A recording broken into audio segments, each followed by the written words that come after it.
near the end about what case managers do sort of in summary and how much money they can make, which is really great. She's going to have some questions. Hopefully you'll have questions that she can answer, and she'll have some questions maybe that you need to think about as far as future forward careers. But I'm going to let you get started. Well, I'm very excited to be here today. I've been a social worker, medical social worker, for probably over 30 years, and in fact retired from the VA just last November. So haven't even been retired a full year. Before that, I worked for Cavanagh Health, a big hospital here in town. I worked for a practice under them called Senior Primary Care Practice, which is a practice of geriatricians. And I was a social worker in their office and did a lot of fun things in there. And that's really, I think, where I learned most of my knowledge about working with the elderly population, because like some of you may, you think, well, I'm going to just work with pediatrics. I want to work with children and families. That's how I started out. I was a school social worker for many years, and even at Palmetto Richland, I was the social worker in the Children's Cancer Center for many years. So I kind of thought that was my niche. And actually, I remember when I decided to leave that position, I went for a job interview at Palmetto Senior Care, which is an adult daycare here in town, and it's owned by Palmetto Richland. And I went over there and I interviewed for the job, and I could tell they were going to give me the job. And I remember walking out of that interview thinking, crap, I'm going to get this job. Do I want to work with this population? You know, I mean, it was just, because I was going from children with cancer to these really older, sicker people, and I thought, do I want to do this? And it ended up being one of the best decisions I ever made in my life, because it turned my whole career to go a different way. And I think that's the beauty of social work. I mean, you guys are starting on a wonderful journey, because one, I don't think you'll ever be without a job, and you don't have to ever be without a job that you like. So it's, you know, but even though we sometimes take a different path, that can be a good thing. When I left retirement, I was again pleasantly surprised that an agency that I had worked with is called Daybreak. It's an adult sitter agency, I'm going to call it that. It's an adult care agency where we send in companion sitters. A lot of them are certified nursing assistants to go into homes and take care of elderly folks in their homes so they can remain at home. It's private pay kind of thing. But one of the people that I had worked for years and years, well, for the last 15 years, was a gentleman named Coker Day who owns Daybreak. And in fact, when I had my mother-in-law lived with me and I had to have someone like that, I had hired Daybreak to come to the house. So Coker came to me and he said, Marcia, would you like to work for me? And I said, well, what did you want me to do, Coker? And he said, well, I'd like for you to go out and make visits in the home after we've placed the caregiver in with the client to make sure it's a good match and make sure things are going well and see if there's any problems we need to address. And he says, and I have good caregivers, but I really work hard to keep my good caregivers. So you can maybe give them a pat on the back when they're doing a good job and that kind of thing. And I said, yeah, I'd love to do that. Well, you know, he said, hey, you can work as hard, as much as you want, or as little as you want. I don't want you to work too much. I've never had an employee say, you don't have to work too much.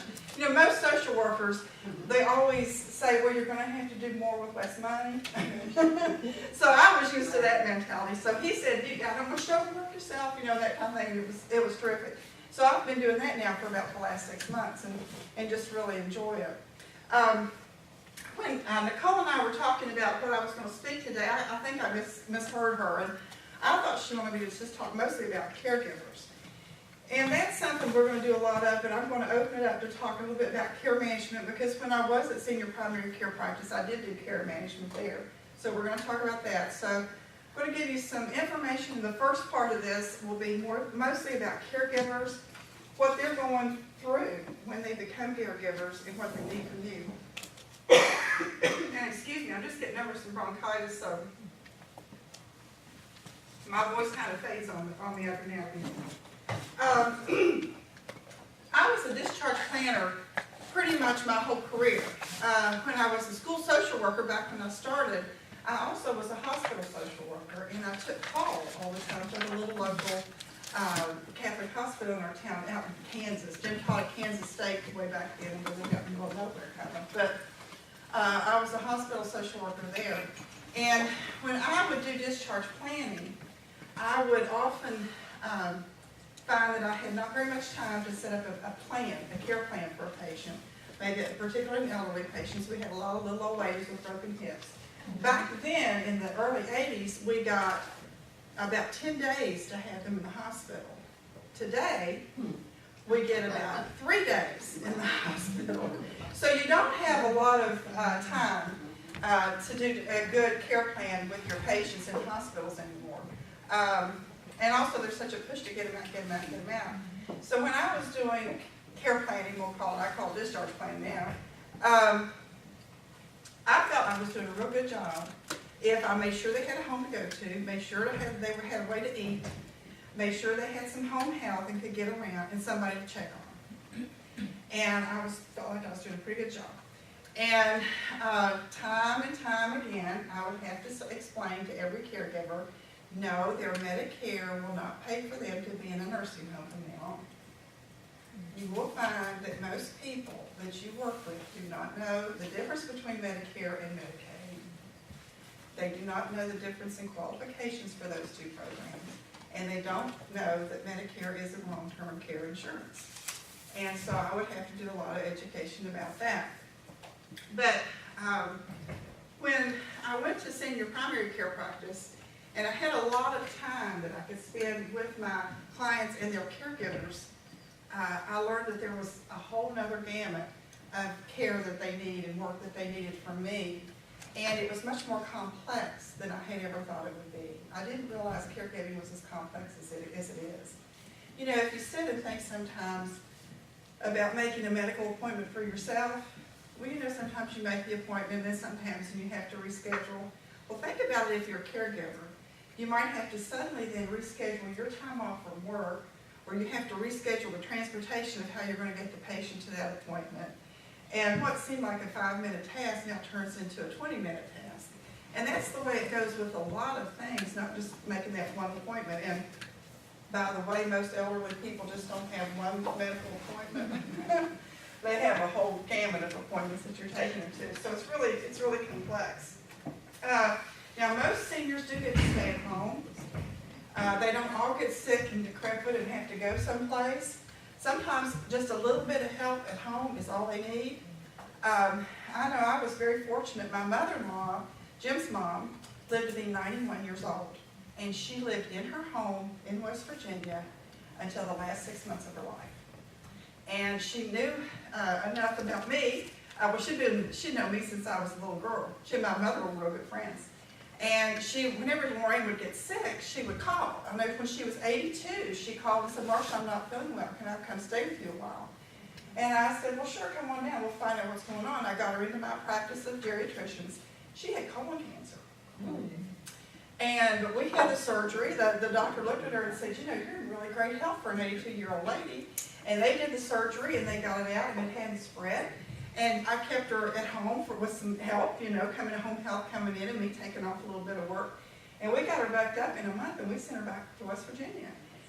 Yeah, she was a cancer survivor. She had survived breast cancer, had a total mastectomy at the age of 40. Okay, so she was a real long-term breast cancer survivor. So I kind of thought Lorraine would go on forever.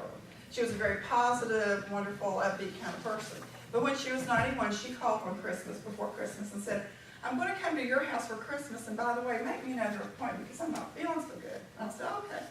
So she came for Christmas, and we took her to the doctor, and her heart valve had just stopped working. It wasn't working any longer. So she ended up in the hospital the day of the appointment because her O2 sats were only like at 80, and they should be up in the 90s. So she ended up in the hospital, and to make a long story short, she started declining those last 6 months. The last 2 months of her life, she developed a severe dementia, a vascular dementia, because of the lack of blood flow to her brain. So we had a lot of caregiving, and believe me then, I saw caregiving from a whole different venue. I remember vividly thinking, this is why people that I worked with in the hospital doing discharge planning would change their mind. A lot of times I would go in and would make a plan with the patient. Like it was all said, I'd order the ambulance for tomorrow and where they were going. The next day I would go in and they said, well, you know, I don't think we better do that. Let's do blah, blah, blah. And I would get kind of frustrated because I think, well, this is the only good plan. Why don't you want to go along with this plan? You wanted to do it yesterday. I realized that when you're a caregiver, you're thinking on a different line. You just continually worry, are you making the right move for that patient? Or that they're not a patient, they're the person you love. So it's a whole different ballgame. So I learned a lot more about caregiving then. So some of the things that caregivers really need from you when you start working with them is they need a lot of support. A lot of them feel like they're out there alone, they're abandoned, and they don't know what to do. You know, nobody gives you caregiving lessons before you're a caregiver. Most caregivers get to be caregivers when they get a call from the emergency room and their dad has had a stroke. Or I know when I was at senior primary care practice, we would get a lot of calls after holidays. And that would be because children who lived out of state came home to visit mom or dad, and they came in and they found rotten food in the refrigerator, and they found that mom wasn't bathing anymore, and the house was just a shambles, and bills hadn't been paid. And they realized, oh my gosh, you know, mom's in a bad situation, or dad's in a bad situation, we've got to do something about it. So that's how caregiving sometimes happens to you. I know here in Columbia, within the last year, we had a lot of caregivers, or a lot of people suddenly needed help because of the floods. Sometimes there's a natural disaster. Again, I'm from West Virginia also, and I know just a few months ago, if you remember hearing on the news, there were some towns in West Virginia, White Sulphur Springs, completely washed out. That's where the big Greenbrier Resort is. They lost their golf course and couldn't have the PGA tournament there. And I don't know how many, it was a lot of people were killed. There's a little town in West Virginia called Clendenin, West Virginia. Just you feel what that town is. Well, it happened to be near where I went to high school and where I had some relatives live. My best friend's mother still lives, and my aunt still lives in Clendenin, West Virginia. Both of these women are in their 90s, and their homes were flooded. And all of a sudden, their daughters, who were used to really mothers who were pretty independent, they had to go and they had to be there and they had to clean out that house and help them figure out what to do and get everything settled again. And they had this really upset, you know, they weren't going to say depressed because that's what was going on, person in their home because their mother had just lost everything that they had. So, you know, there's lots of reasons why people suddenly are caregivers and you don't get training on what to do beforehand. So we need to be there supporting them. The other thing they need is information. When I started working here in Columbia with the elderly population, I was so surprised to learn how many resources we have in this town. I don't know how many really good home health agencies we have, but there's a lot. A lot of hospice agencies, there's community long-term care, there's the companion sitter agencies, there's the Jewish Community Center, there's just all kinds of different places that people can go for assistance. But if you don't know that, you don't know how to start, you don't know how to get the help you need. I remember one gentleman I worked with particularly, and he doesn't mind me telling the story, his name's Bill Smith. Bill was a big banker here in Columbia, or not a banker, his wife was a banker with one of the big banks here in town. He was an architect and worked with one of the big architecture firms here in town, was a lifelong resident of Columbia, went to Columbia High School, was a football player, his wife was the head cheerleader. You know, they got married, fell in love ever since they were like in the 8th grade. Had 4 wonderful children that lived right here in Columbia. He went to the great big huge Baptist church downtown, all these shag clubs and all this stuff. I mean, Bill was connected with the community, smart as a whip, and just a really neat, wonderful person. His wife, Jackie, was diagnosed with dementia when she was only 58 years old. And she got diagnosed because the bank really came to him and said, Jackie's forgetting things that she can't forget. You know, she's messing up stuff at work that she shouldn't be messing up. And so he took her to a doctor, and they diagnosed her with early onset dementia, which is a really aggressive, nasty form of dementia. And he at first, being the man he is, thought, well, this will be okay. She'll just kind of keep forget little things, and I'll take care of him, it'll be okay. It wasn't. For 5 years, Bill took care of her at home. He even quit his job early, he took early retirement to take care of her at home because he couldn't leave her alone anymore. She would wander off and get lost. She'd be out in the yard without any clothes on in their neighborhood. And one night she came at him with a butcher knife and almost killed him. And his children came to him and said, Dad, we've already lost our mother. We can't lose you too. And they had made arrangements to have her placed in a nice assisted living with a dementia unit here in town. But Bill, those first 5 years, did it all by himself. He didn't know where to go for help. Even though he was connected and smart, he didn't know where to go for help. Finally, somebody said, Bill, call the Alzheimer's Association.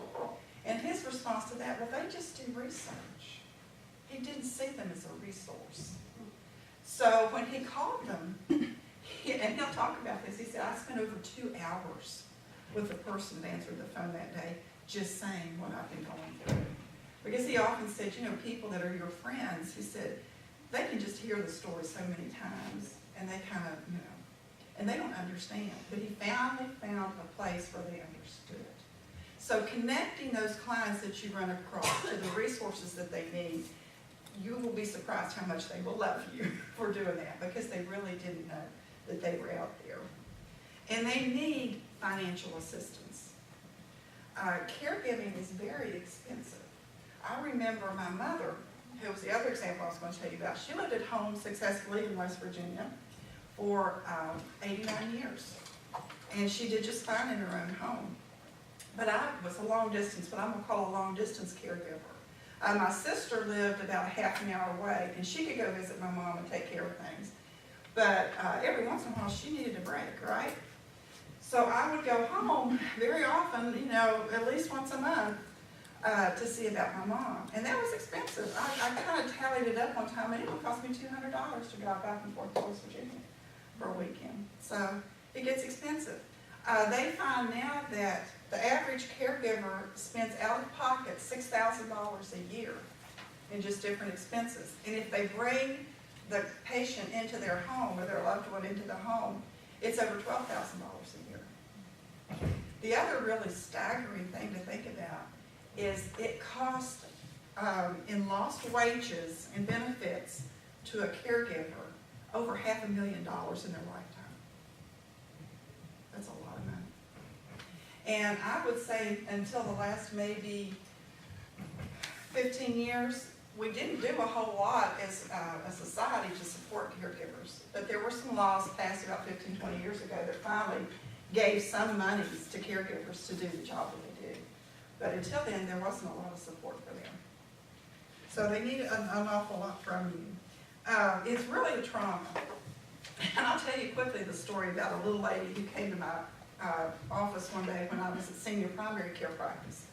One of the things that I did there was get a social history of the patients when they entered the practice, and I would do some cognitive testing to see if they were getting memory loss.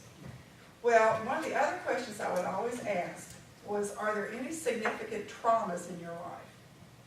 And we were trying to get at things then about, had they maybe had a significant death, had they been abused or neglected, had they been raped, something like that. So we could be sensitive to those things when we had them as a patient or practice. So I asked this little lady one time that came to the practice that question, have you had a trauma in your life? And she sat there and she thought a minute. She looked at me, she said, well, there was one. And I said, what was it? She said, well, my mother-in-law came for a visit and she stayed 7 years. I did just what you all did. I just had to laugh. And, I felt kind of bad at first because she had a very serious look on her face. But luckily she laughed too because it was just, it was pretty funny. But it does show that there was a trauma. She saw it as a trauma, and it really was. So you need to kind of remember that. Okay. There's not only a financial burden and a emotional burden on caregivers, but there's a real physical burden on caregivers. They've done some studies, and they have found that 40% of spousal caregivers of dementia patients die before the patient does. They get hypertension, they get digestive disorders, they get heart disease, they get depression, all these, serious illnesses. I know Bill, I'll go back to Bill, he had some very serious ulcers and things that landed him. Once he had placed Jackie in an assisted living, he had to spend 2 weeks in the hospital because of a bleeding ulcer. So it's a very stressful time that really does take a toll on their health. And the average role, or the average time that a caregiver is in the role of being the caregiver is 4.5 years. That's a long time. That's a long, long time. Okay. Excuse me. What we're going to talk about first are today really are the 7, not just so much the financial or the resource information, but I want you to get a little look into what emotionally is going on with a caregiver, because that will help you understand them a little better and help them over some of the humps that they're going to have to face. There was a real good article recently in Carey.com, if you go on that website, by a lady named Paula, let me see, Paula Scott, and it was called The 7 Deadly Emotions of Caregiving, so you might want to look it up if you want some more information about that. But the first one she mentioned was guilt. I don't know of very many caregivers who don't feel guilty, and it's really something they can't avoid. There's a lot of people that their mom or dad has said, please don't ever put me in a nursing home. And they've said, oh mom, I'll never put you in a nursing home, or oh dad, I'll never put you in a nursing home. Don't worry about that, you'll never have to go to that. It's really guilt is a long list of oughts, shoulds, and must. Like I should never place mother in a nursing home. I should never get mad at dad who has dementia, because it's his dementia, right? So I can't get mad at him. But how hard is it to not get mad at somebody sometimes if they've asked you the same question 15 times within a 15-minute period? So it taxes their emotions a lot.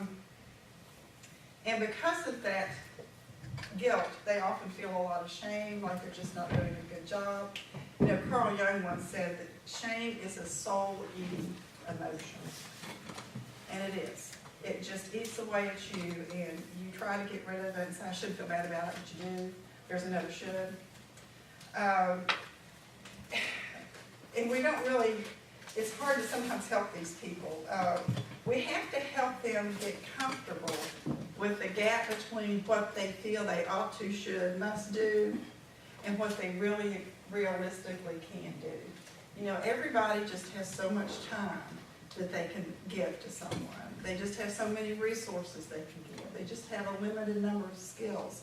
Like I said before, most caregivers who have to take care of a dementia patient don't know anything about dementia. And so we have to really educate them on that. So we have to get them comfortable with that. And we have to help them not beat themselves up all the time because they don't know what they need to know. So that's a real deadly emotion, and we need to help them with that. This one I think is real prevalent, but the next one, caregivers often don't want to talk about it, and that's resentment. It's kind of taboo. Let me tell you another quick story. My dear friend Teresa, who had the mother that had the flood, before the flood came, about a year before the flood came, Teresa's father, who also was in his 90s, finally got so bad with his medical conditions and his dementia that a lot of people have been trying to kind of suppress, that she had to place him in a nursing home. Well, first he went to the hospital, and Teresa's calling me from the hospital, Marcia, I went up to help Mom with Dad today, and we couldn't even get him out of the bathroom. We were in there an hour just trying to get his clothes on. So I took him to the hospital, and now they're saying we're going to place him. And I don't know what to do. What do I do?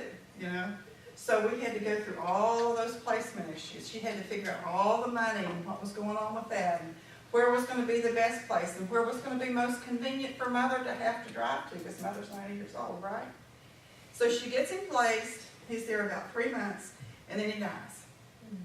So now she has a lady who's been married for 60-some years to this man, and she's got to help her kind of get her life back together. So she gets her mom feeling better, takes her back home, and her mom seems to be doing okay. And then one night she gets a call at 3:30 in the morning. Teresa, the pipes have burst in the house. And the pipes in the second-story bathroom had burst and were filled her mother's bed downstairs completely with water. Completely flooded the house internally. So they get all of that. I know, it just doesn't seem real. So they get all of this all fixed, and then the West Virginia flood happens.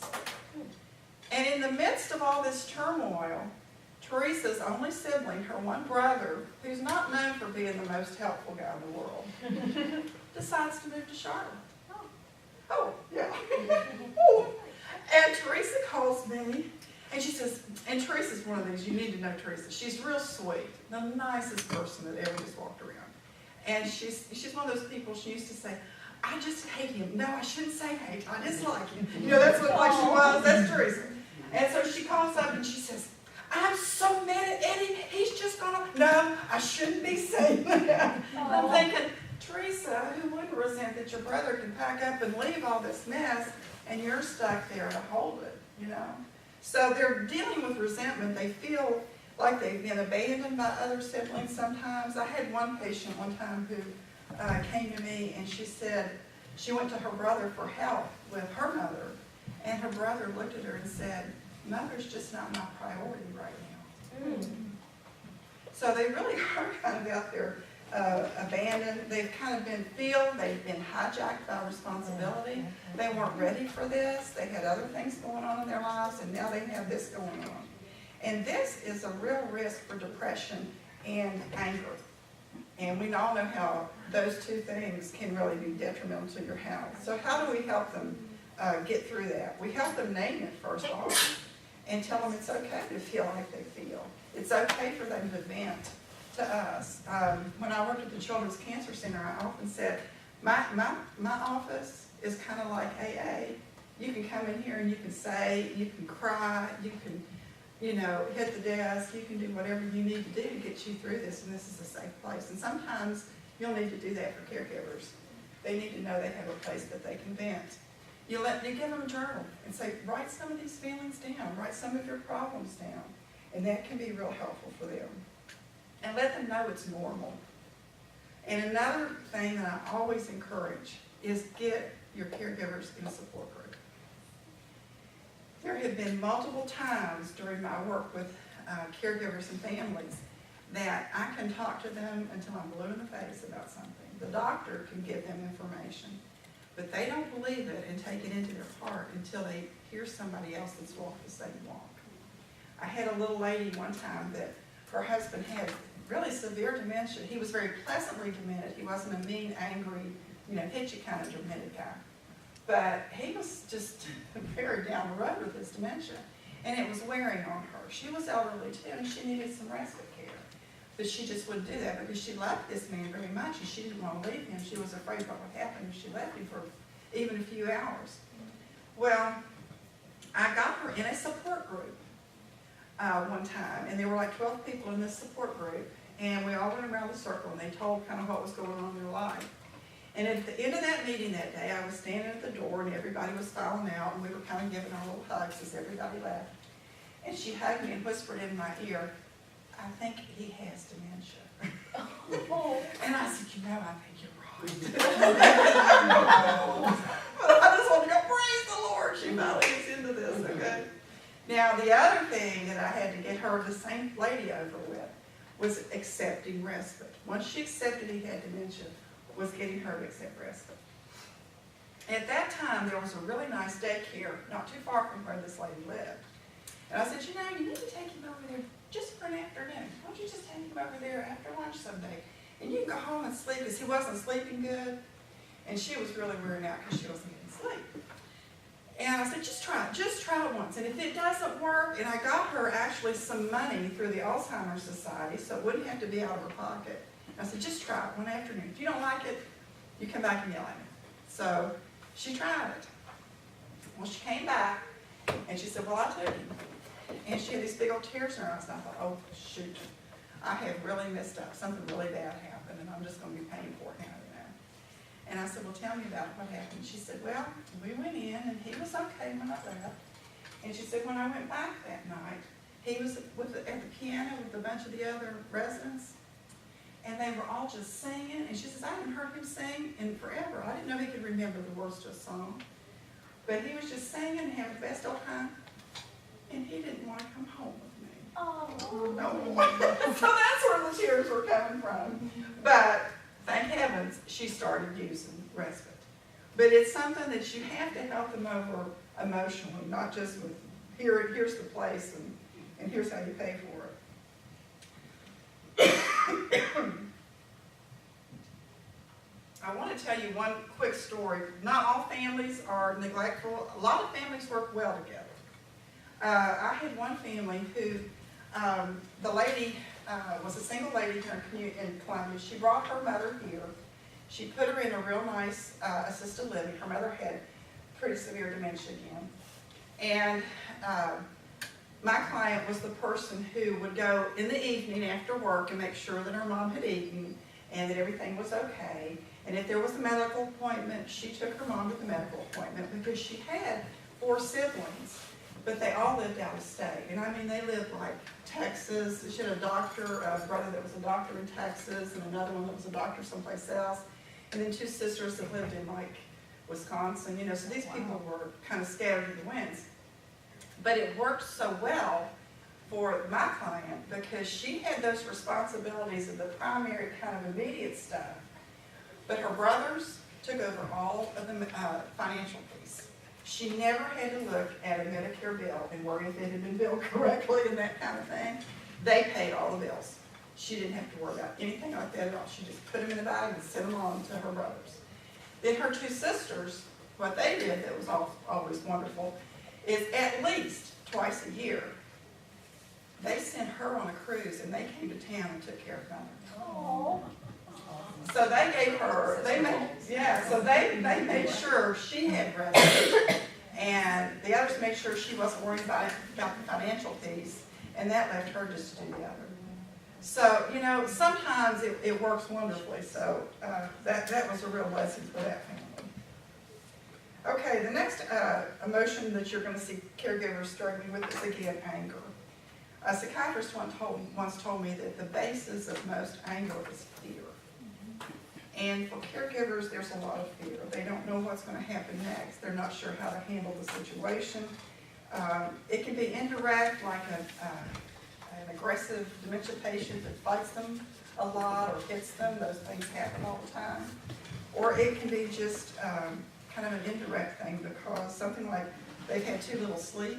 The dementia patients don't sleep well and all the time. And so they maybe haven't had sleep in days. Or maybe it's just been too many mess-ups that day, too many accidents in the house where the patient's gone to the bathroom on the couch instead of the bathroom. So it's just lots of things like that. When they start to internalize this anger, it leads to a lot of headaches, and again, high blood pressure, depression, and then sometimes they can be real explosive and end up pushing people away that they need to bring in to help them.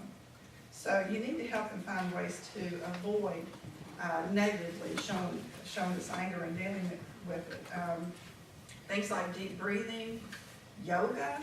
I knew that the lady I was mentioning a while ago, when she would still get angry a lot of the times because she had so much on her, she started taking yoga. And now she teaches yoga. Do any of you all watch, and you can be honest, does anybody watch Housewives of New Jersey? Oh, come on now. Somebody watches Housewives of New Jersey. Nobody? Sorry, New York. What's one of those trashy reality shows that most people won't admit that they watch? But there's this woman on there. Okay, well, maybe you saw this in some of the tabloids. There was a woman on there who would, turn over tables. Her name was Teresa. And she had... Oh, no, she had the fake legs. She was the Italian-looking lady. She would turn tables over, she would throw these fits to all the other people on the show, and she was just awful. Well, her husband got into trouble for money laundering or something, I don't know, evading taxes, something like that, and she ended up having to go to jail. And now she's out of jail and she's home after 8 months, and she's learned yoga. So she's in yoga. They're funny to watch sometimes. So she's learned yoga, and she's calming herself down with yoga. So that's kind of a funny example, but you know, it does work. And so you need to help them learn things like that. You need to be encouraging respite again, and help them find solutions sometimes to some difficult situations that are causing their anger. So they really do need that. Okay. The next one is worry. This was the one that really hit home again with me, because I went to bed with worry at night when I was taking care of Jim's mom, and I woke up with worry in the morning. I would think, okay, this is our plan. We're going to do this, this, and this. And I'd worry about it all night, and then I'd get my plan, and then when I'd wake up, I'd think, oh, well, I hadn't thought about this. And so then I'd think I had to redo my plan. And so I worried a lot. The bad thing, you know, and of course, it's the love that they have for the person they're taking care of that causes them to worry. They want to do the right thing. You know, I've been used to Lorraine being independent and making all of her own, you know, decisions, and she'd done a darn good job. She lived to 91. But all of a sudden, I was the one with the responsibility of making those decisions. And it was uncomfortable for me to switch roles and more or less be her mother instead of her being my mother-in-law. And it was uncomfortable. And so I worried a lot about what the decisions I was making. It would cause a lot of lost sleep on my part. It caused a lot of headaches. And it can cause a lot of things like addictions, eating disorders, those kinds of things. So we have to help people that are doing that break the cycle. We have to, one, help them get comfortable with the decision they've made, and help them see, well, that's not the last decision. If things don't work just like they want to, there's other ways that they can correct and go on a different route. We have to, sometimes I would have patients wear a rubber band, and if they started worrying about something, after the decision was made, particularly, just flip that rubber band. And remember, you're not supposed to be doing that right now. You know, just kind of breaking that cycle. Sometimes they get kind of obsessive compulsive sometimes about it. You have to get them into counseling, therapy, with someone that can work with those kinds of issues. So worry, again, that's a real big problem for them. The next one is loneliness. It is very, very lonely to be a caregiver. Their world tends to shrink quickly. I remember the mother of a cancer patient, particularly one of my little kids, she said, you know, she said, we had an awful lot of friends in the little town that we live in, but she said, I've been really shocked that people that I thought were going to be there for me, I can't find them anywhere. Mm-hmm. And some of the people that were just acquaintances, they've been the ones that showed up with a meal or showed up to mow the yard or whatever. And she says, it's been really funny that a lot of people have just kind of fallen away. And of course, I think a lot of that is because a lot of people don't know how to respond, and they're afraid of responding incorrectly, so they just don't do anything. But that leaves that person that needs them really feeling alone.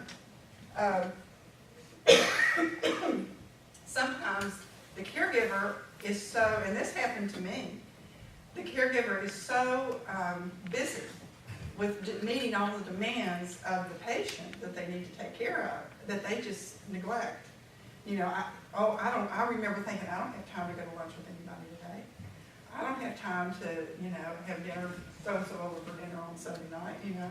So you just kind of put all that other stuff away, and all of a sudden, you know, your social network just isn't there like it used to be. So that's real hard to deal with. There's another, I was reading some article the other day that talked about orphan elders. Have y'all heard that term yet? That really... Yeah, when my grandfather died, my mom had already lost her mom, and Yeah. I remember standing there with her over his bed as he lay there dead, and she's crying, saying, I'm an orphan now. Yeah. And that never occurred to me Yeah. to think that it would feel like like that, like you were an orphan because both of your parents were gone. It Yeah. just, Yeah. it was very powerful. It is. They used to do a support group at the Cancer Center, Motherless Daughters. And it is, it's a real hard thing.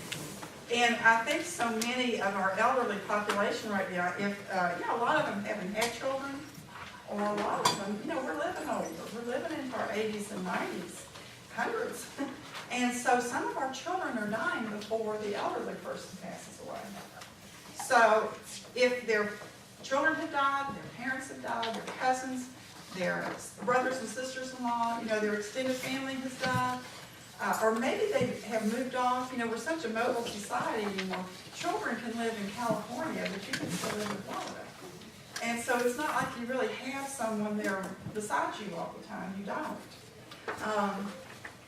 So there are a lot more of these orphaned elders out there. I think it's particularly sad when the spouse, we're going to talk about that a little bit later, because we're going to talk about grief. We'll wait and talk about that in a minute. Portia, Yeah. can we just take 2 seconds and see if anybody has any questions Any questions? Ooh, yeah, we're getting numbers in. about, one of the nice things that she pointed out is that part of being a geriatric case manager is even if you're not doing the specific role, you're doing a lot of the tasks that are involved with that, and working with geriatrics offers you a lot of opportunities to be one of the resources too. So it's not just a case manager. You can work in long-term care, you can work in ancillary services. Questions? Oh, what? Just kind of bouncing off of that, I know you said that you did care management with a geriatrician office. Where specifically are some places where you would find geriatric care managers or case managers? Is it more just in a hospital setting or different organizations? There is actually a National Caregiver Association where Geriatric Care Manager Association, where you can join that. You do have to have some experience in the field. Once you do that, you can go into private practice during that. There are several of those agencies here in town. And you don't need a license. You can open up your own private practice. Most of the ones make about $85,000 a year. Yeah. Now, it's a lot of responsibility, and I will caution you about that, because you will be getting calls at 2 o'clock in the morning, because let's say you're a care manager, and usually, they're privately paid for.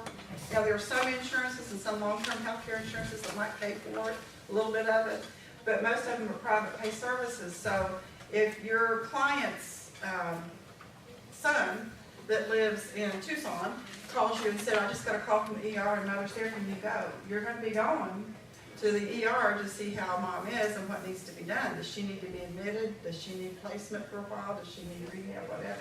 And there's a lot of that going on with people being so mobile and being watched over. Yeah. But it's, usually when I did care management for the practice, I would go out to the home and let me give you one real quick story, because this is a good story that ended with a good ending. I had a brother who called me and said, my sister lives there in town.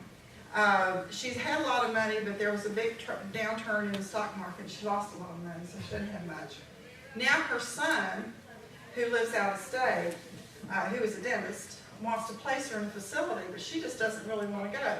And I don't know if she really needs that now or not, but he seems to think she's demented and you go out. So I went out. And first she didn't want me to come in her house because she was afraid I was going to place her, But I went in and I talked to this little old lady and I did the cognitive testing and she was not demented. She was fine.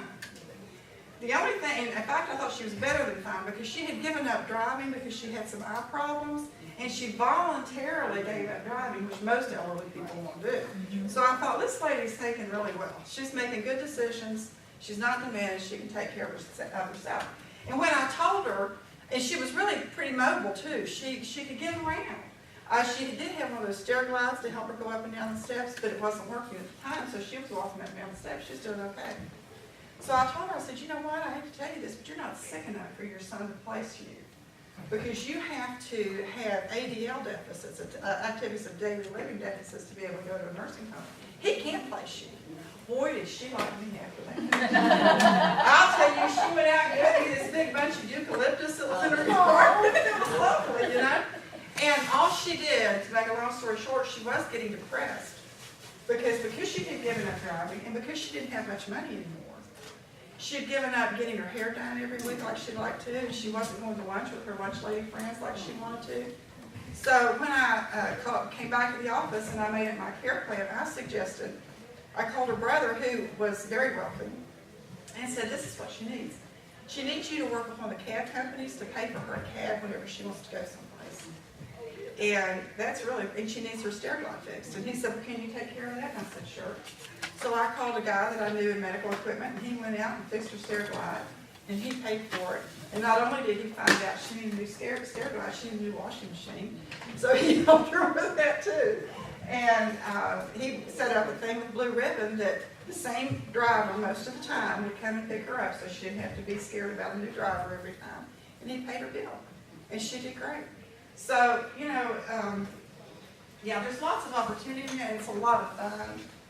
It can be really taxing, though. It can be very time-consuming. It's a lot of responsibility when you take those things on. Okay, we're going to talk about the last two emotions you're going to deal with. I'm going to go back to loneliness for a minute here and talk about that. Loneliness is really hard, not just with orphan elders, but they have found that people who have loneliness, really severe loneliness, they actually have an altered brain state. And they cannot, their ability to persevere and find solutions to problems is really limited. And they, again, are the people who start developing addictions. So you have to help them with the loneliness thing. Grief is real close to that, I think, and it's anticipatory grief. Do I have about 2 more minutes? No, about 5. About 5, okay. I'm sorry. Before you leave, please make sure that you do fill out the evaluation. If you have to leave early, just leave it there for me, please. Thank you. Okay, 3 minutes. Okay. Long goodbyes are really hard with anticipatory grief. You know, most people who have a dementia patient they're taking care of, that person is really gone to them long before that patient actually dies. So we have to help them get through that kind of situation. And the last one is defensiveness. A lot of times if you come in and start to tell them what they need to do, even though it's really clear, they already feel like, well, I'm doing the best I can, and they feel offended. It's like you're criticizing them. So you have to be very gentle about how you go in and start giving them things that they can do to help themselves out. Okay, so that's pretty much it. Do you have any other questions about caregivers or care management? Okay, well, it was very nice to see you all.